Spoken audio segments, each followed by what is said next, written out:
Joining me now is Newsmax columnist, former Pennsylvania congressional candidate and executive director of Iranian Americans for Liberty, Bryan Leib. Also with us, National Security Advisor for Trump 2020, retired U.S. Army Reserve Lieutenant Colonel and president of London Center for Policy Research, Tony Shaffer.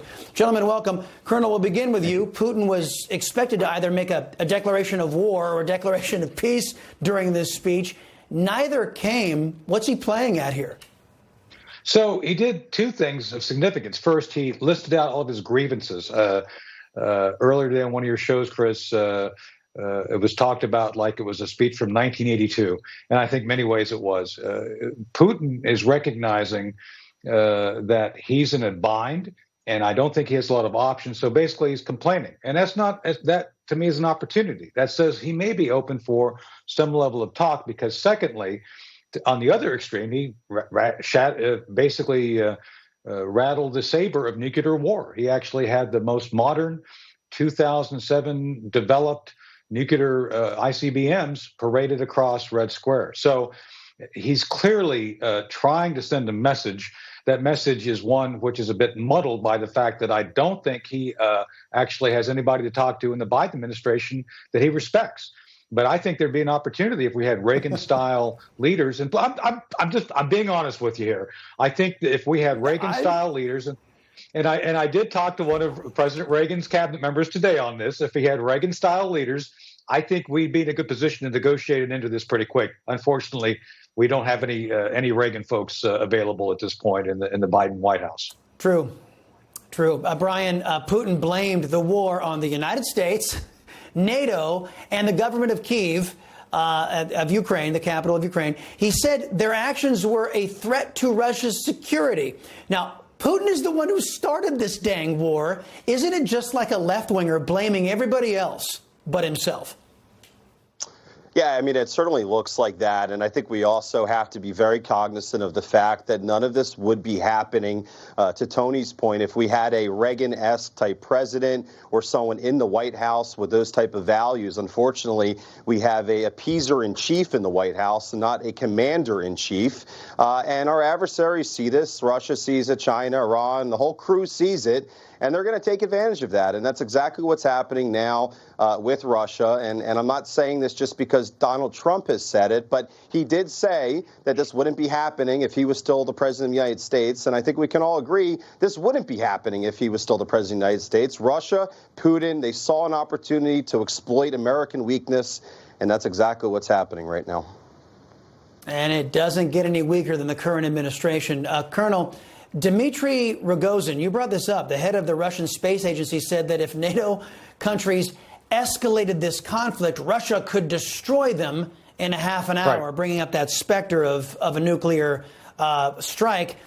However, there is a flip side to that coin, isn't there? Well, look, as Bryan said, it's all about leadership at this point, or lack thereof. And President Trump was on the path to demonstrate what the consequences would be for those threats. At this point, I think Putin and his nuclear forces are pushing as hard as they can to see where that boundary is that they can get to. And that's what makes it so dangerous. That's why you have this bellicose talk from his leaders. Chris, they may halfway think they could get away with this.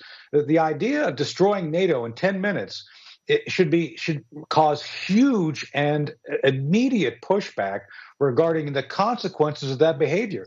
At this point, there's no such pushback. There's no such consequences. To the point, I think we're probably the only ones talking about this right now in the media.